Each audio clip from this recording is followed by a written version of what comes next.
Hello అండి, అందరికీ నమస్కారం. తమిళనాడు సీఎంగా విజయ్ ప్రమాణ స్వీకారం చేస్తున్నాడు. సంతోషమే. పార్టీ పెట్టిన 22 నెలల్లో పార్టీని అధికారం తీసుకొచ్చుకోవడం విజయ్ ఘనత. దానికి కారణాలు విజయ్కున్న క్రేజ్ కావచ్చు, విజయ్ చెప్పిన మాటలు కావచ్చు, విజయ్ స్ట్రాటజీలు కావచ్చు, క్యాండిడేట్ సెలక్షన్లో విజయ్ సంస్కరణలు కావచ్చు, ఇవన్నీ పనిచేశాయి. వీటన్నిటికంటే ఎక్కువ పనిచేసింది విజయ్ ఇచ్చిన హామీలు. మామూలుగా ఇవ్వలే హామీలు. ప్రతి మహిళకు నెలకు 2,500, 60 ఏళ్ళ లోపు ఉంటే 2,500, 60 ఏళ్ళ పైన ఉంటే పెన్షన్ కింద నెలకు 3,000, 60 ఏళ్ళ వయసు దాటినటువంటి మహిళలకు 3,000, 60 ఏళ్ళ వయసు దాటని మహిళలకు 2,500. తర్వాత పెళ్లి చేసుకుంటున్నటువంటి మహిళలందరికీ కూడా 8 గ్రాముల బంగారం, పైగా పట్టు చీర కూడా. 5 ఎకరాల భూమి ఉన్నటువంటి రైతులందరికీ రుణమాఫీ, 5 ఎకరాల పైగా భూమి ఉన్నటువంటి రైతులకు సగం రుణమాఫీ, 50% రుణమాఫీ.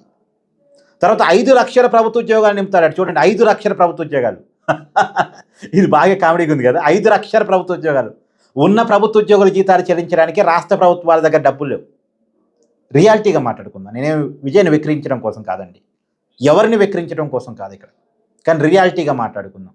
5 లక్షల ప్రభుత్వ ఉద్యోగాలు ప్రాక్టికల్గా సాధ్యమా? ఉన్న ప్రభుత్వ ఉద్యోగులకి జీతాలు ఇవ్వటం అనగాడ సరే అంటే ఆయనకి రిటైర్డ్ అయిపోయినటువంటి ఉద్యోగులకు రిటైర్డ్ బెనిఫిట్స్ ఇవ్వట్లే, రిటైర్మెంట్ బెనిఫిట్స్ కదా. ఇవన్నీ మన కళ్ళ ముందు చూస్తున్నాం కదా. ఎవరైనా గవర్నమెంట్ ఉద్యోగులు వీడియో చూస్తుంటే కామెంట్ చేయండి దయచేసి.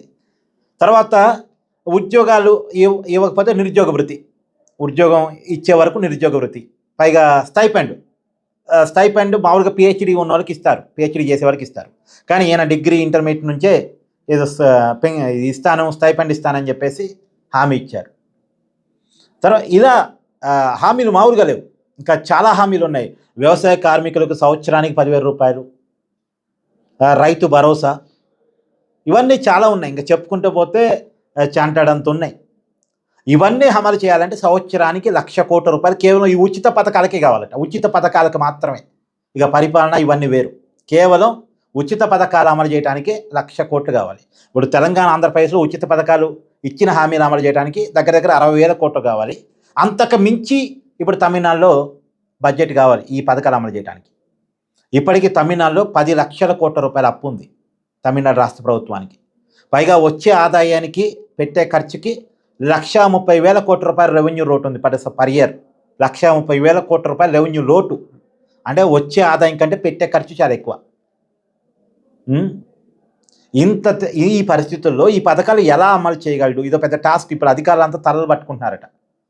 విజయ్ అధికారంలోకి వచ్చాడు, సంతోషం. విజయ్ పార్టీ కార్యకర్తలకు హ్యాపీనే, కొత్త మార్పు, ఓకే. కానీ ఇచ్చినటువంటి హామీలు అమలు చేయటం తలకు మించిన భారం కాబోతుంది. ఇప్పుడు వీటన్నిటికంటే ఇంకా బెటరు, ఇంటింటికి అన్నం వండి మేమే పంపిస్తాం, మీరు ఇంట్లో వండుకొని చాలు అని అనొచ్చుగా. ఇలా ఇష్టం వచ్చినట్టు నోటికి వచ్చిన హామీలు ఇచ్చి అధికారం రావడానికి ప్రయత్నం చేసే బదులు నిజానికి విజయ్ ఇలా ఉచిత పథకాలకు వ్యతిరేకం అని చెప్పాడు పార్టీ పెట్టినప్పుడు. పార్టీ 2024 ఫిబ్రవరిలో అనౌన్స్ చేసినప్పుడు ఈ ఉచిత పథకాలకు నేను వ్యతిరేకం అన్నాడు. కానీ రియాలిటీలో అతను ఉచిత పథకాలు ఇచ్చాడు కదా, హామీలు. ఈ గ్రైండర్లు, టీవీలు మీ జీవితాలను మార్చేస్తాయా అని డిఎంకేని అన్నాడు, ఎంకేని వెటకారం చేశాడు. కానీ ఇప్పుడు విజయ్ చేస్తుంది కూడా అదేగా. నిజానికి ఇంకా నేను కొన్ని హామీలు చెప్పలేదు, చాలా ఉన్నాయండి. కొన్ని అవసరమైనవి ఉన్నాయి, కొన్ని అవసరం లేనివి ఉన్నాయి. ఫ్రీ ఎడ్యుకేషన్ అన్నాడు, ఫ్రీ హెల్త్ అన్నాడు, 25 లక్షల రూపాయలు అందరికీ ఏమన్నది హెల్త్ రీయింబర్స్మెంటు అన్నాడు.